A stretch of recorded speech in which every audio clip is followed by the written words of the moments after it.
하나님 사랑, 하이 스토리 메이커스. 또 두 교회가 연합해서 하는 것도 참 좋은 것 같습니다. 네, 우리 오늘 찬양 시간에 하늘을 위해 주님밖에 찬양을 불렀는데요. 제가 특별히 오늘 하자고 이렇게 요청을 드렸던 찬양입니다. 왜냐하면 이번 여름 수양의 전체 타이틀이 뭔가요? 주님은 나의 힘. 그래서 이 찬양을 수양의 타이틀송으로 주제가로 하면 좋을 것 같습니다. 주는 나의 힘이요. 아멘.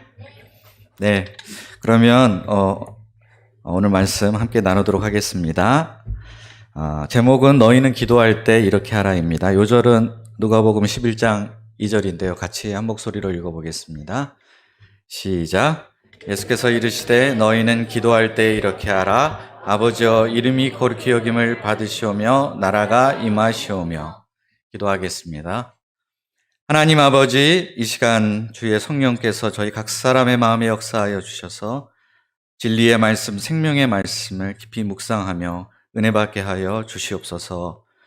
이 예배를 통해서 저희가 주님을 깊이 만나고 나의 아버지, 나의 전능하신 주권자로 만날 수 있도록 도와주시옵소서.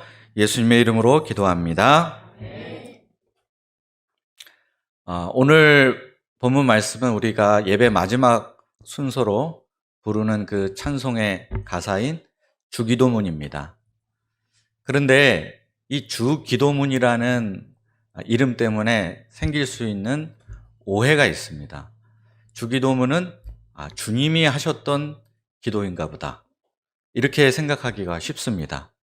그런데 이 기도는 주님이 드릴 수 없는 기도입니다. 왜냐하면 이 기도문 속에는 죄의 용서를 구하는 기도가 포함되어 있기 때문입니다. 주 기도문이란 주님이 하셨던 기도가 아니라 정확히 말하면 주님께서 제자들에게 가르쳐 주셨던 제자들의 기도, 곧 우리들의 기도입니다.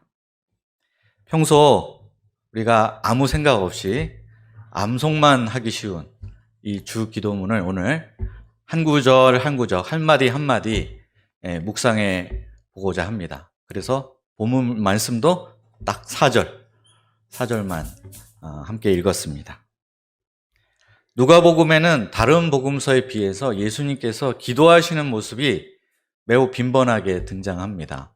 예수님께서는 세례를 받기 전에 기도하셨고, 또 12제자를 택하여 사도로 세우실 때 기도하셨고, 또한 제자들이 예수님을 주요 그리스도로 고백하기 전에 또 그때 간절히 기도하셨습니다. 그런데 예수님께서 이렇게 어떠한 중요하고도 특별한 순간에만 기도하신 것은 아닙니다. 복음서를 보면 예수님께서는 이른 아침 혹은 늦은 밤 따로 한적한 곳에 가셔서 조용히 하나님과 교제하고 기도하는 습관을 갖고 계셨다는 것을 알 수 있습니다. 1절을 보십시오. 1절 같이 한번 한 목소리로 읽어보겠습니다. 시작. 예수께서 한 곳에서 기도하시고 마치심에 제자 중 하나가 여짜오되 주여 요한이 자기 제자들에게 기도를 가르친 것과 같이 우리에게도 가르쳐 주옵소서. 이날도 평소처럼 예수님께서 한적한 곳에 가셔서 기도하고 계셨습니다. 지금까지 예수님은 제자들에게 왜 기도를 안 하니? 기도 좀 해라. 제발 기도 좀 해라. 이렇게 잔소리를 하신 적이 단 한 번도 없습니다. 그냥 단지 기도하시는 모습, 습관을 따라서 꾸준히 기도하시는 모습을 제자들에게 보여주셨을 뿐입니다. 그런데 제자들은 그 모습을 보고 기도에 대한 강한 자극을 받게 되었습니다. 예수님께서 이렇게 능력 있는 사역을 펼치시고 빼어난 말씀의 종이면서 지혜로우신 분이 되신 것은 그 비결이 바로 이 기도에 있지 않을까라는 생각을 하게 되었습니다. 그래서 예수님께 기도를 배우고 싶은 그런 소원을 갖게 된 제자들 중 하나가 예수님께 나와 이렇게 청했습니다. 주여, 요한이 자기 제자들에게 기도를 가르쳐 준 것과 같이 우리에게도 기도를 가르쳐 주시옵소서. 우리도 우리 주변에서 기도하는 사람을 보면 기도에 대한 자극을 받습니다. 나는 15분도 기도하기 힘든데 어떤 사람은 막 1시간, 2시간, 3시간씩 기도한다. 이런 말을 들으면 솔직히 부러운 마음이 듭니다.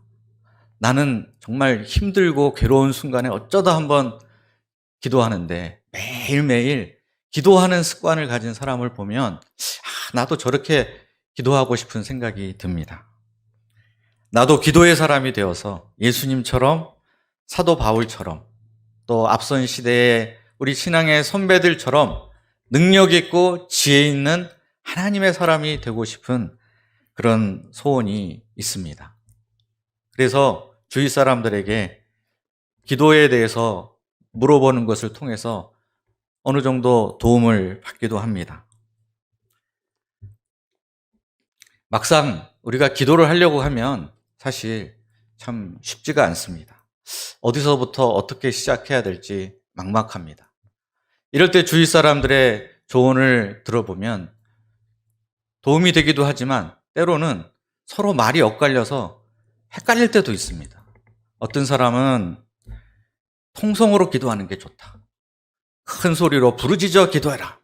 근데 어떤 사람은 기도란 모름지기, 묵상 기도, 침묵 기도가 좋은 것이다. 이렇게 말하기도 하고, 어떤 사람은 방언 기도를 해야 된다. 라고 말하기도 하고, 어떤 사람은 방언 기도를 하지 말라고 하기도 하고, 어떤 사람은 기도 음악이 기도할 때 참 도움이 된다는 사람이 있고, 어떤 사람은 기도 음악 때문에 방해가 돼서 기도를 못 하겠다는 사람이 있고, 어떤 사람은 엎드려서 기도하는 게 좋다고 하고, 어떤 사람은 서서 기도하라는 사람도 있고, 도대체 어느 장단에 춤을 춰야 될지 모르겠다라는 생각이 들기도 합니다. 역시 기도는 기도의 최고 마스터이신 예수님께 배워야 되는 것 같습니다. 그래서 우리도 이렇게 예수님께 나아가 구하지 않을 수 없습니다. 예수님, 제가 기도를 좀 배우고 기도 좀 하려고 하는데 도대체 어떻게 기도해야 될지 잘 모르겠습니다. 예수님, 우리에게 기도를 가르쳐 주시옵소서. 2절 상반절을 보십시오. 이렇게 하라까지입니다. 함께 읽겠습니다. 시작. 예수께서 이르시되 너희는 기도할 때에 이렇게 하라. 예수님께서는 기도를 가르쳐 달라는 어느 제자의 말을 듣고 얼굴에 회심의 미소를 띠셨습니다. 이날이 올 줄 알았다. 내가 이날만 기다렸다. 하시면서 기도에 대해서 가르쳐 주기 시작하셨습니다. 그런데 예수님께서 가르쳐 주신 내용을 보면 기도의 형식에 대해서는 1절 언급이 없으십니다. 이것을 보면 우리가 기도의 스타일, 기도의 폼, 기도하는 방식, 이런 기도의 외적인 형식은 크게 중요하지 않다는 것을 알 수가 있습니다. 그냥 각자 원하는 대로 또 때에 맞게 자유롭게 하시면 되겠습니다. 대신 예수님은 우리에게 모범이 되는 기도문 한 가지를 알려주셨습니다. 우리는 이 기도문을 통해서 하나님이 나에게 어떤 분이 되시는가, 또 내가 하나님 앞에서 어떤 사람인가를 발견하게 됩니다. 그래서 이것을 통해서 우리는 기도가 무엇인지, 왜 기도해야 되는지, 그리고 우리는 어떤 기도 제목을 가지고 하나님께 나아가야 할 것인지에 대해 배울 수 있습니다. 먼저 기도를 받으시는 하나님은 어떤 분이실까요? 2절 하반절을 보십시오. 같이 한번 읽겠습니다. 아버지여부터입니다. 시작. 아버지여, 이름이 거룩히 여김을 받으시오며 나라가 임하시오며. 첫째, 하나님은 아버지이십니다. 아버지여. 예수님은 기도할 때 하나님을 아버지로 부르라고 말씀하십니다. 하나님의 아들이신 예수님, 성자의 하나님이신 예수님이 하나님을 가리켜서 아버지라고 부르는 것은 너무나 당연한 일입니다. 그런데 예수님께서는 지금 제자들, 너희들도 하나님을 아버지라 부르라고 하고 계신 것입니다. 이것은 당시로서는 엄청난 대사건, 혁명적인 사건이라고 말할 수 있습니다. 구약시대 이스라엘 백성들은 저 높고 높은 하늘 위에 계신 하나님을 가리켜서 감히 아버지라고 부른다? 이거는 상상조차 할 수 없는 일이었습니다. 그들은 하나님을 당시 임금님을 부르던 호칭, 즉 주, 더 로드라고 부르며 기도했습니다. 기도할 때마다 임금님 앞에 나가는 심정이었으니 얼마나 긴장이 되고 두렵고 떨렸겠습니까? 그러나 예수님이 가르쳐 주신 이 아버지라는 호칭은 이것과는 전혀 다릅니다. 개인에 따라서 또 시대에 따라서 편차가 있긴 하지만 기본적으로 이 아버지라는 호칭은 개인적인 친밀함을 담고 있는 호칭입니다. 특히 아무런 수식어가 없이 그냥 아버지 이렇게 부르는 것은 더욱더 그런 의미가 있습니다. 창조주와 피조물 간의 관계도 아니고 왕과 신하의 관계도 아니고 주인과 종의 관계도 아니고 가족의 의미로서 아버지라 부르라 하십니다. 제가 좀 과묵하지 않습니까? 그런데 평소와 달리 수다스럽게 되는 때가 딱 두 가지 경우가 있습니다. 첫 번째는 제 동역자하고 대화할 때 굉장히 말을 많이 합니다. 잘 상상이 안 가지겠지만 그때는 굉장히 수다스럽습니다. 그리고 다른 하나는 바로 기도할 때입니다. 사실 동역자에게 하지 못했던 말을 기도할 때 다 합니다. 제 동역자한테 말을 하면 순식간에 센터 사방에 다 퍼져나갈 것이 뻔하기 때문에 못하는 말이 좀 있습니다. 그렇지만 하나님께는 거침없이 다 아뢰 수가 있습니다. 저는 일단 아버지 이렇게 기도를 시작하면서 아버지를 부르기만 해도 왠지 모를 푸근함과 따뜻함이 느껴집니다. 그러면 나도 모르게 내 속에 있던 모든 것들을 다 토해내고 고하게 됩니다.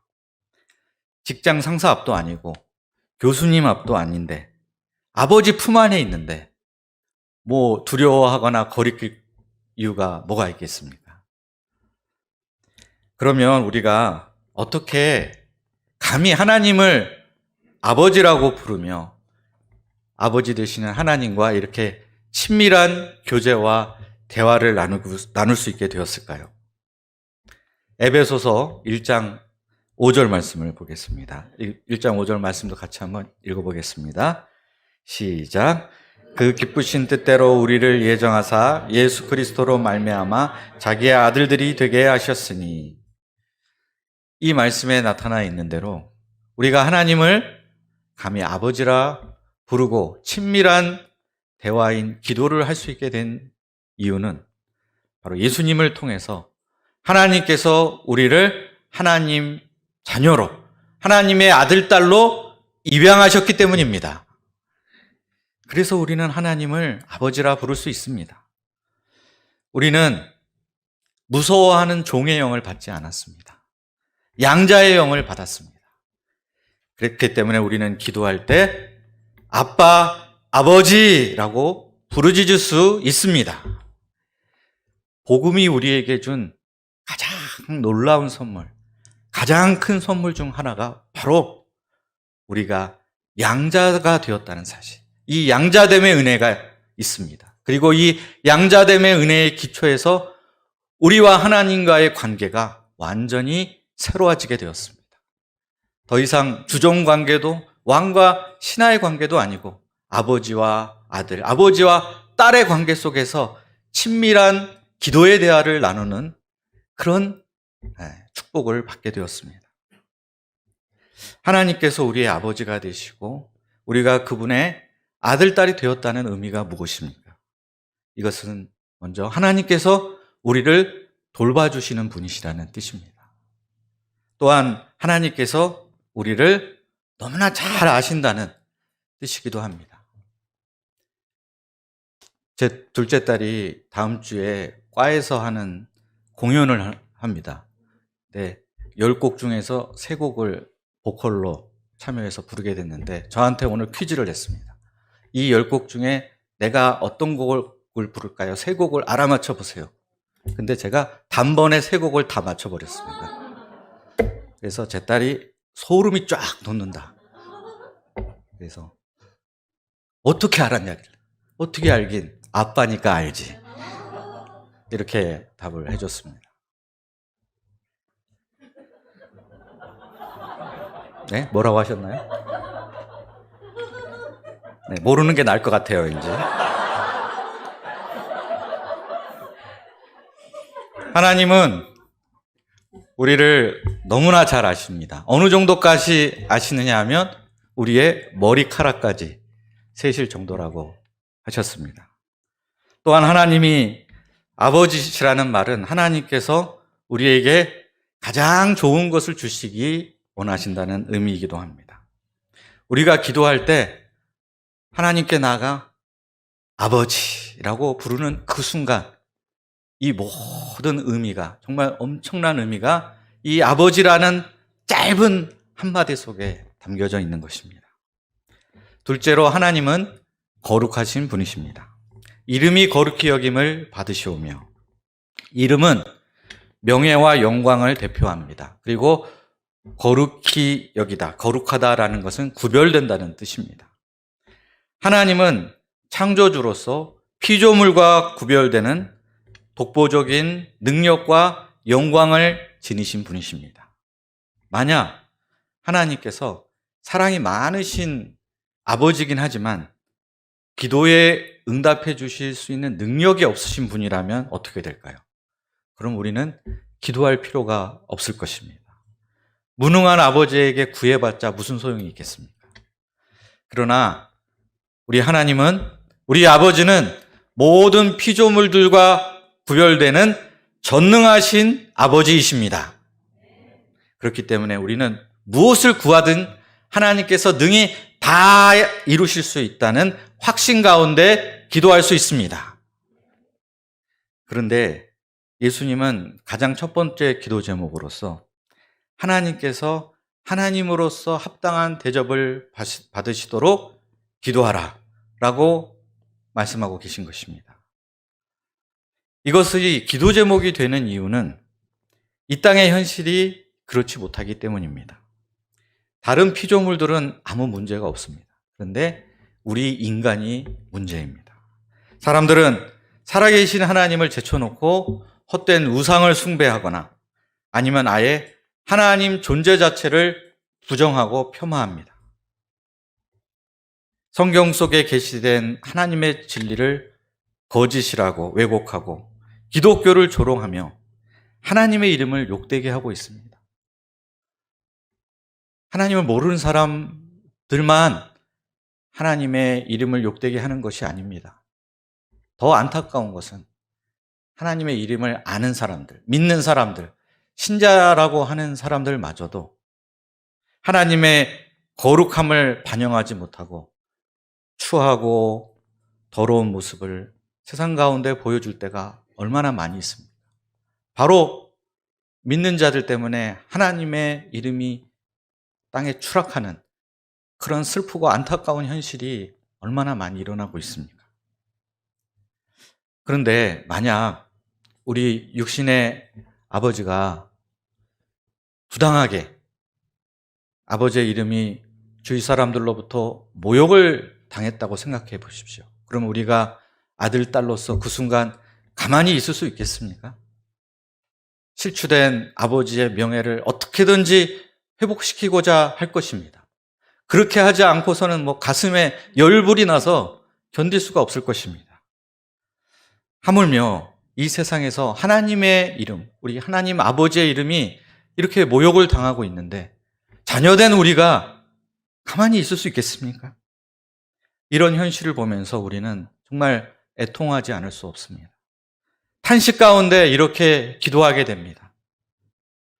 하나님 모르는 사람들이 우리의 전도와 선교를 통해서 하나님을 만나고 알게 되기를 기도합니다. 그래서 그들도 하나님께 영광 돌리고 하나님을 높이는 사람 중에 하나가 되기를 간절히 소원합니다. 또 이렇게 기도하게 될 것입니다. 하나님, 하나님의 자녀된 우리들의 삶과 우리들의 예배를 통해서 하나님께서 홀로 높임을 받으시고 영광 받으시기를 간절히 기도합니다. 셋째로, 하나님은 다스리시는 분이십니다. 나라가 임하시오며, 하나님은 온 세상의 주인이시며 모든 피조물들을 다스리시는 분이십니다. 만약 하나님이 거룩하신 아버지이긴 하지만 다스리시는 분이 아니라면 어떻게 될까요? 우리를 돌보고 싶어 하시고 돌볼 능력도 있으시지만 돌볼 권리가 없는 분이 되고 마실 것입니다. 아무 실권도 없는 아버지에게 우리가 구해봤자 무슨 소용이 있겠습니까? 그러나 하나님은 그런 분이 아니십니다. 하나님은 영원하신 왕이십니다. 영광의 통치자이십니다. 그렇기 때문에 우리는 하나님께서 언제든지 원하시는 것을 하실 수 있다는 확신 가운데 하나님께 나아가 간구할 수 있습니다. 그런데 예수님께서는 이 땅 가운데 하나님의 통치가 임하도록 기도하라고 하십니다. 이것이 기도 제목인 이유는 역시 하나님의 주권을 거부하고 있는 세력이 있다는 것을 의미합니다. 그들이 누구겠습니까? 먼저는 바로 사탄의 세력, 성경에서 공중의 권세 잡은 자라고 표현하는 이 악한 영들의 세력입니다. 이와 더불어 그 사탄의 유혹에 넘어간 인간 역시 그 대열에 합류해서 하나님을 대적하고 있습니다. 그 결과 이 세상은 어둠의 권세, 죄와 죽음의 지배 아래에 놓이게 되었습니다. 질병의 공포, 전쟁의 위협, 빈부격차, 부정부패, 강력범죄 등등 각종 죽음의 증상들로 홍역을 앓고 있습니다. 이런 세상의 근본적인 해결책이 무엇일까요? 그것은 바로 하나님의 통치가 다시 회복되는 것, 곧 하나님의 나라가 이 땅 가운데 임하는 것입니다. 오직 하나님 나라만이 대안이고 희망입니다. 하나님의 다스리심을 받게 될 때 죄 문제가 해결이 됩니다. 죄로 인한 고통이 사라집니다. 해됨도 상함도 없고 영원히 사망이 없는 생명이 왕노릇하는 하나님 나라가 임하게 됩니다.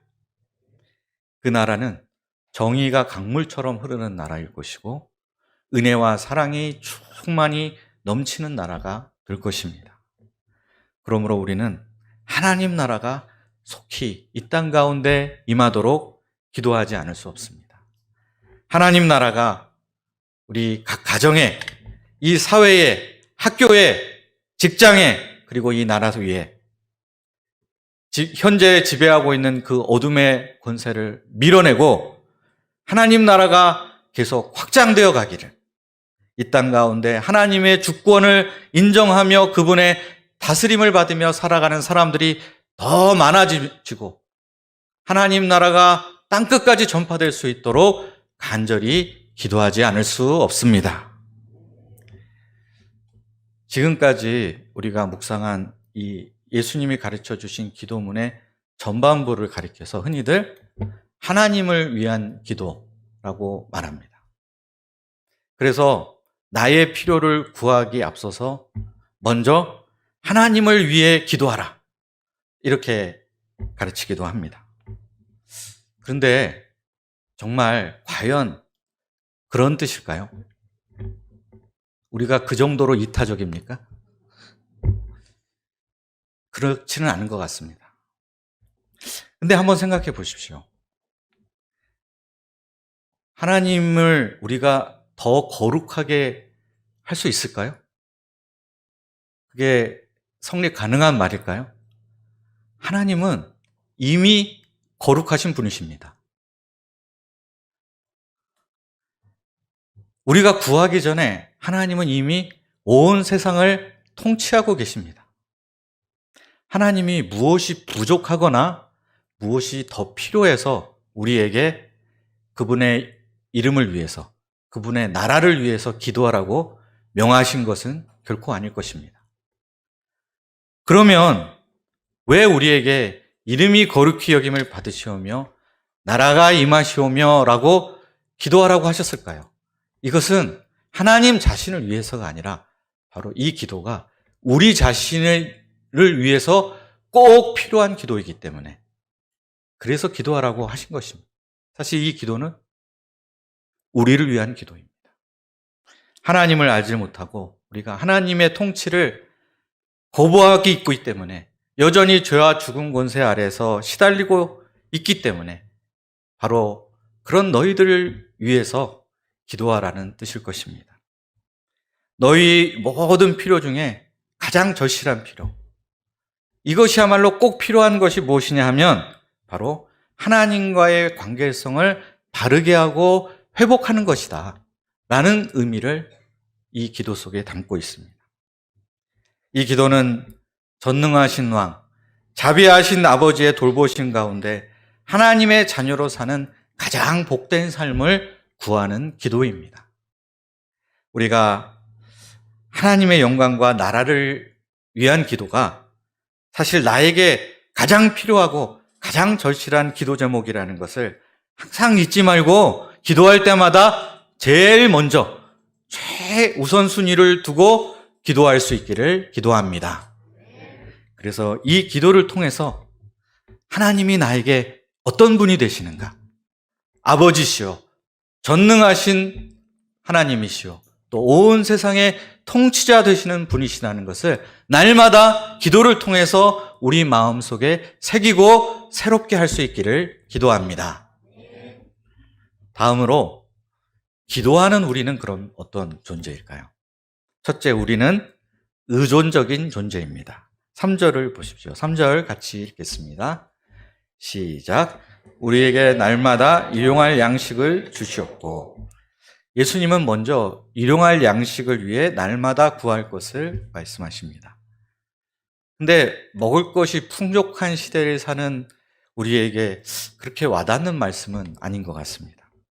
우리는 그날 먹을 것뿐만 아니라 대부분 최소한 일주일치 먹을 정도는, 아니 그 이상 먹을 것을 쟁여놓고 쌓아두고 사는 사람들입니다.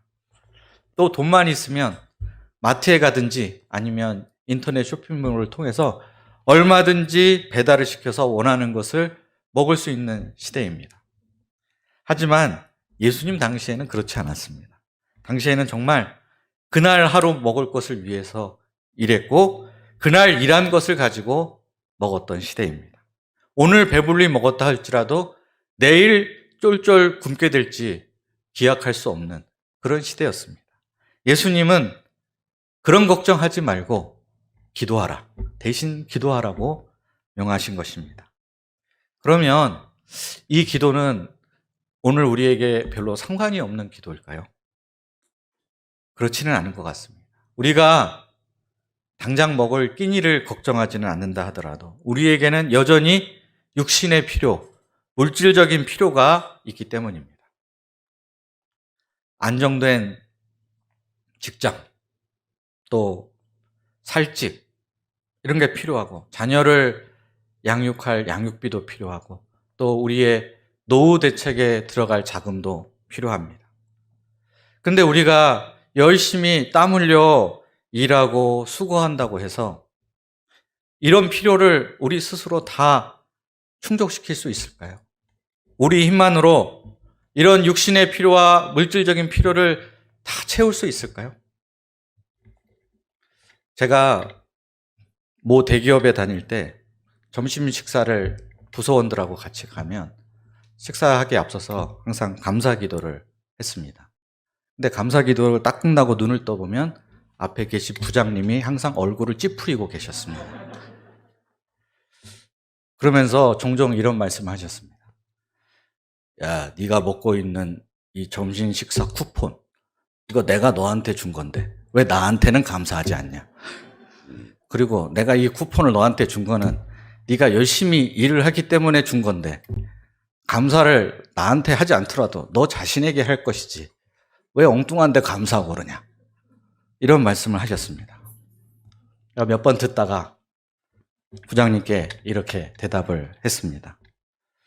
부장님이 주신 쿠폰은 그거 원래 부장님 거 아니잖아요. 그것도 다 회사에서 준 거 아닙니까? 그리고 회사가 쿠폰을 줄 수 있는 것은 하나님께서 이 회사가 망하지 않고 계속 유지될 수 있도록 도와주시고 은혜를 주셨기 때문입니다.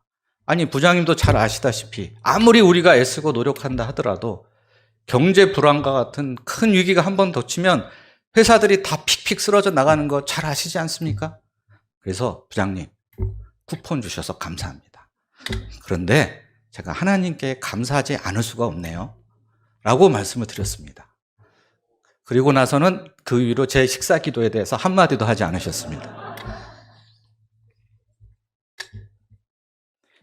착각하면 안 됩니다. 다 내가 열심히 돈 벌어서 내가 필요한 것 사먹고 있는 것 같지만 사실 그게 전부는 아닙니다. 우리가 스스로 얻었다고 생각하는 그 모든 것들, 사실은 하나님께서 우리에게 공급해 주셨기 때문에 우리에게 온 것입니다. 우리는 공급자 되시는 하나님을 의존하며 살아가고 있습니다. 그래서 예수님께서 육신에 필요한 모든 것을 하나님께 날마다 나아가서 구하도록 말씀하고 계신 것입니다. 둘째, 우리는 죄인입니다. 4절 상반절을 보십시오. 4절 상반절 주시옵고까지 함께 읽겠습니다. 시작.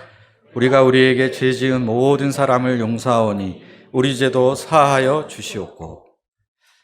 다음으로 예수님은 제자들이 죄 용서를 위해 기도할 것을 말씀하셨습니다.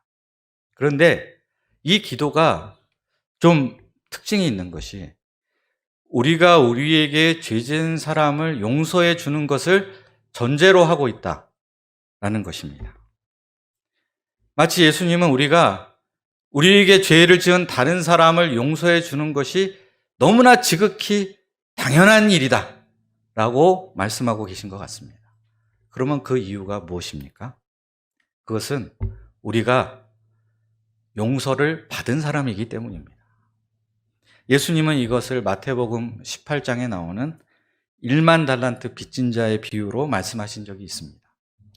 이 4절 말씀에 빚지다라는 죄 지은이라는 이 동사 원어로 보면 원래 빚을 지다라는 뜻의 동사를 사용하고 있습니다.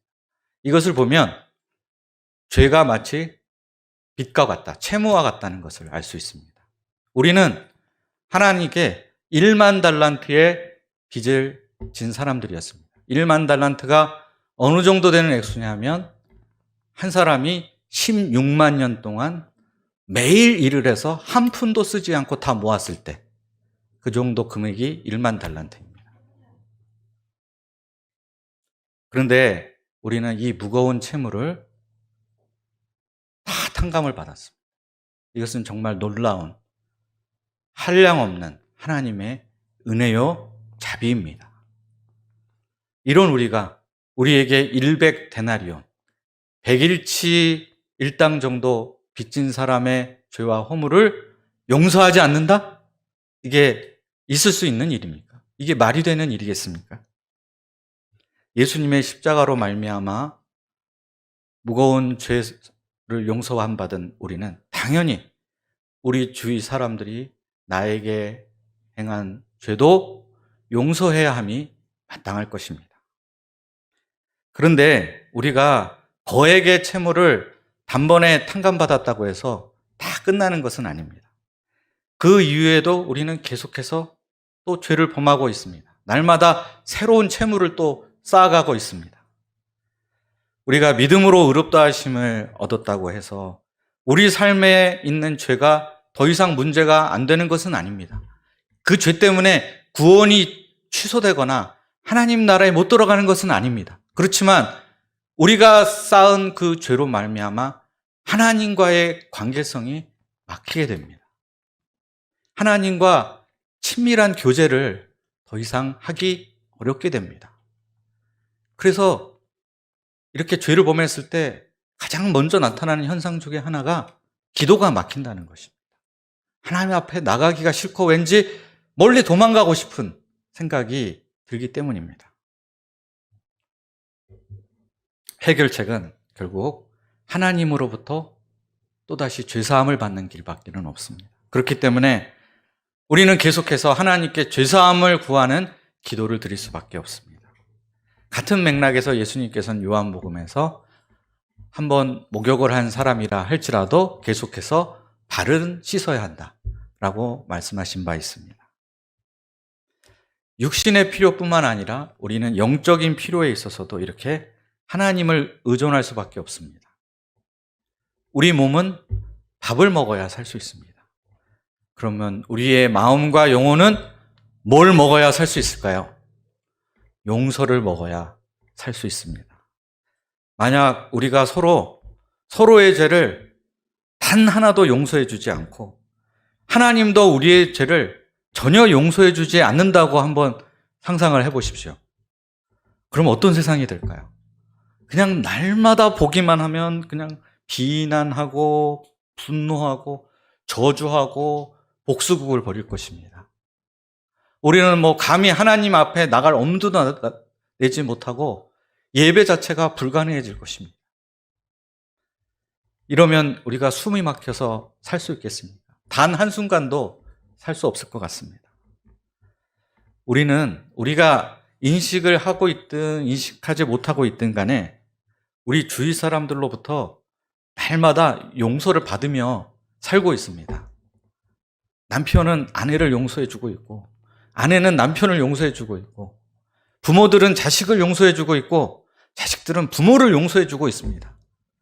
목자가 양을 용서해 주는 것 같지만 사실 양도 목자를 용서해 줄 때가 얼마나 많은지 아십니까? 그 덕에 우리는 같이 어울려서 이렇게 함께 공동체를 이루며 살아갈 수 있습니다. 또한 하나님께서 우리의 허물을 인내로 감당해 주시고 우리 죄를 용서해 주시기 때문에 이렇게 우리는 다시 용기를 얻어서 담대히 하나님 앞으로 나아갈 수 있습니다. 우리가 용서받은 자로서 용서하며 살아갈 수 있기를 기도합니다. 하나님께 용서를 구함으로 하나님과 관계가 막히지 않고 계속해서 친밀한 교제 가운데 살아갈 수 있기를 기도합니다. 셋째, 우리는 연약합니다.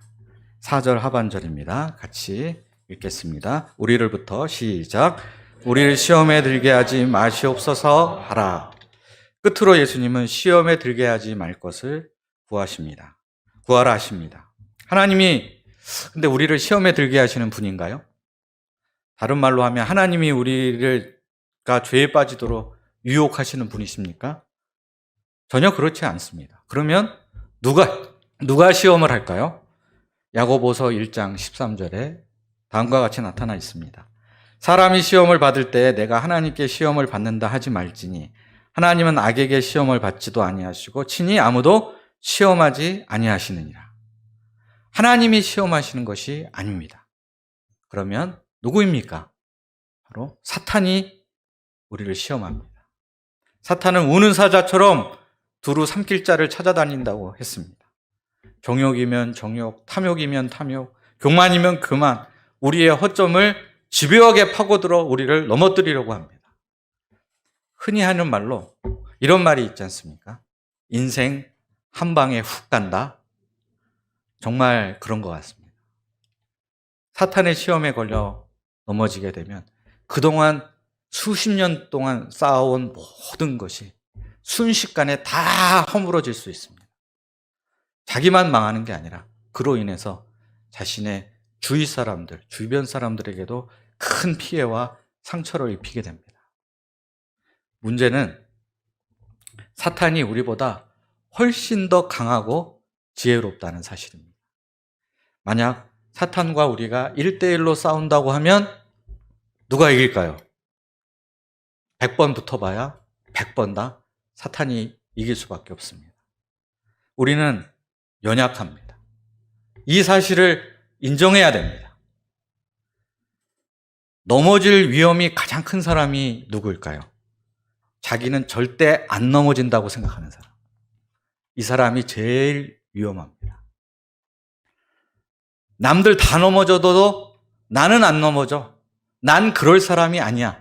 라고 큰 소리 치는 사람이 제일 먼저 넘어질 수 있습니다. 이렇게 자신감이 넘쳐서 기도 안 하는 사람이 유혹과 시험에 가장 크게 노출되어 있는 사람입니다. 이런 사탄의 시험을 우리가 뿌리치고 영적 싸움에서 승리하려면 어떻게 해야 할까요? 답은 한 가지입니다. 사탄보다 더 강하신 분을 의지하는 수밖에 없습니다. 그래서 예수님께서는 시험에 들지 않도록 깨어 하나님께 기도하라 말씀하십니다. 이렇게 기도할 때 하나님께서 우리를 모든 유혹에서부터 친히 지켜주실 줄을 믿습니다.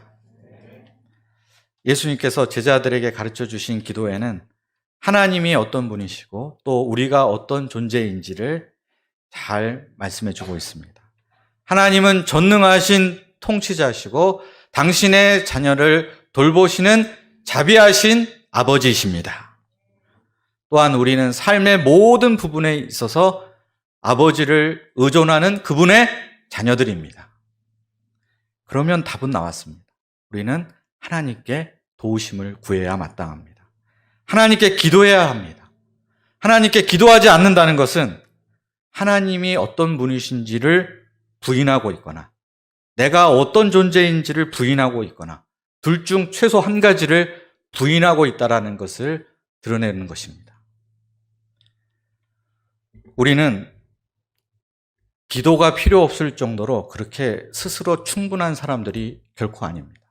그리고 아무리 큰 문제라 할지라도 그게 아무리 심각한 문제라고 할지라도 하나님 아버지, 전능하신 우리의 하나님 아버지는 그 문제를 능히 해결하실 수 있는 분이기 때문에 언제나 기도는 필요합니다. 그러므로 나는 할 수 없고 하나님은 하실 수 있다는 것을 인정하고 모든 면에서 믿음으로 하나님께 도우심을 구해야겠습니다. 우리가 기도를 통해서 능력 많으신 주권자 하나님, 일생 의지할 사랑의 아버지 되시는 하나님을 이 기도를 통해서, 기도의 습관을 통해서 우리 삶 속에서 날마다 체험해 나갈 수 있기를 간절히 기도합니다. 기도하겠습니다. 하나님 아버지, 기도할 줄 모르는 저희에게 기도를 가르쳐 주셔서 감사합니다. 이제 기도를 배웠으니 기도를 실천할 수 있게 도와주시옵소서. 실제로 기도하는 과정을 통해서 하나님을 전능하신 주권자요, 나를 사랑하시고 돌보시는 자비하신 아버지로 깊이 만날 수 있도록 인도하여 주시옵소서. 예수님의 이름으로 기도합니다.